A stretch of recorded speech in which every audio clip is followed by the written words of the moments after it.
Assalamualaikum warahmatullahi wabarakatuh. Halo semuanya, kembali lagi dengan aku Alif Fatimah Tujara Sukma. Di sini aku akan menjelaskan tentang materi jurnal umum agar kalian lebih paham bagaimana caranya langkah awal di dalam penyusunan siklus akuntansi pada perusahaan jasa. Maka dari itu, kalian boleh simak videonya sampai akhir. Nah, awalnya kalian harus tahu dulu pengertian tentang jurnal umum. Jurnal umum merupakan media dalam proses akuntansi untuk menampung akun-akun transaksi. Hasil analisis berkaitan dengan dua akun, yaitu akun yang dicatat di sisi debit dan akun yang dicatat di sisi kredit. Pada jurnal dicatat pula nilai transaksi dan keterangan singkat tentang transaksi. Jadi, jurnal umum itu adalah media untuk mencatat semua transaksi yang terjadi dalam proses akuntansi. Nah, jurnal umum juga memuat tanggal, nama akun, nilai transaksi, sisi pencatatan transaksi, dan keterangan singkat tentang transaksi. Nah, selanjutnya ada fungsi dari jurnal umum.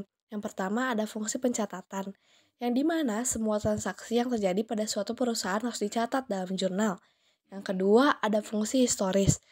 Jurnal umum dicatat secara kronologis dengan membukukan transaksi yang dilakukan sesuai urutan waktu terjadinya. Yang ketiga, fungsi analisis.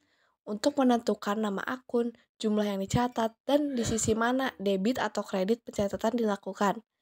Terus, bukti transaksi dianalisis terlebih dahulu. Hasil analisis tersebut kemudian dicatat pada jurnal umum. Yang keempat, fungsi instruktif, di mana jurnal umum merupakan sukma instruksi atau perintah. Akun harus diisi sesuai dengan apa yang tercatat pada jurnal umum, termasuk perintah untuk mendebit dan mengkredit akun-akun pada jurnal. Jika instruksi jurnal umum tidak diikuti, akan terjadi kesalahan pengisian pada akun. Yang kelima, ada fungsi informatif. Jurnal umum menyajikan tanggal, nama akun, keterangan singkat mengenai transaksi, dan nilai uang pada suatu transaksi. Nah, selanjutnya kalian harus tahu bentuk jurnal umum itu seperti apa. Di sini ada gambar bentuk jurnal umum.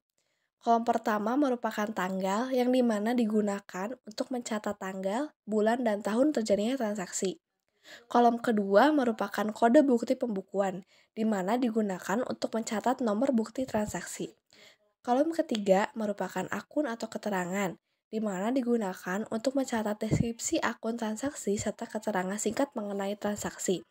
Kolom keempat merupakan ref, di mana digunakan untuk mencatat kode akun ketika ayat jurnal dipindahkan ke buku besar. Nah, sebelum dilakukan pemindahan, kolom ref dibiarkan dalam keadaan kosong. Kolom kelima, kolom debit dan kredit digunakan untuk mencatat nilai transaksi. Nah, pada nomor halaman ini digunakan sebagai referensi pada buku besar. Ada halaman pada yang di atas itu yang G, kalian bisa lihat. Nah, agar kalian bisa memahami secara benar, di sini aku bikin deskripsi untuk yang lebih jelasnya agar kalian bisa lebih memahaminya. Silahkan dilihat. Nah, ada juga langkah-langkah pembuatan jurnal umum. Yang pertama, catatlah transaksi pada kolom tanggal sesuai dengan tanggal yang tercantum pada bukti transaksi. Penulisan periode akuntansi, baik tahunan maupun bulanan, cukup ditulis satu kali saja. Langkah kedua, isilah kolom kode bukti pembukuan dengan nomor bukti transaksi. Langkah ketiga, pada kolom akun atau keterangan, tuliskan nama akun-akun yang mengalami perubahan akibat transaksi. Langkah keempat, isilah kolom debit dan kredit sesuai dengan nilai transaksinya. Nah, di sini ada contohnya yaitu pada tanggal 1 Maret 2017. Sini ada pencatatan saldo awal periodenya, yaitu pada akun keterangannya ada kas di debit sebesar 26 juta, terus piutang sebesar 24 juta, perlengkapan kantor sebesar 8 juta, peralatan senilai 100 juta. Nah, ada akumulasi penyusutan peralatan. Di sini ditulis di dalam kredit.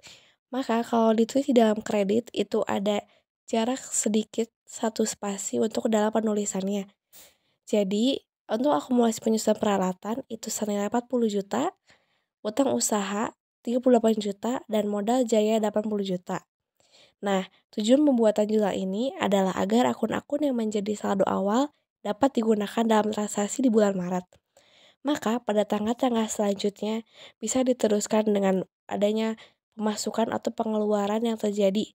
Misal, pada tanggal 2 Maret 2017 diberi perlengkapan kantor dari toko Ralon secara kredit seharga 12 juta. Maka ditulis pada akun yaitu perlengkapan kantor di debit 12 juta, utang usaha nilai 12 juta. Nah, cukup sekian video pembelajaran dari aku. Mohon maaf bila ada kesalahan dalam penyampaian materi. Selanjutnya aku bakal nampilin video pembelajaran tentang neraca saldo pada video berikutnya. Jadi kalian jangan lupa untuk stay tune terus. Dan Assalamualaikum warahmatullahi wabarakatuh.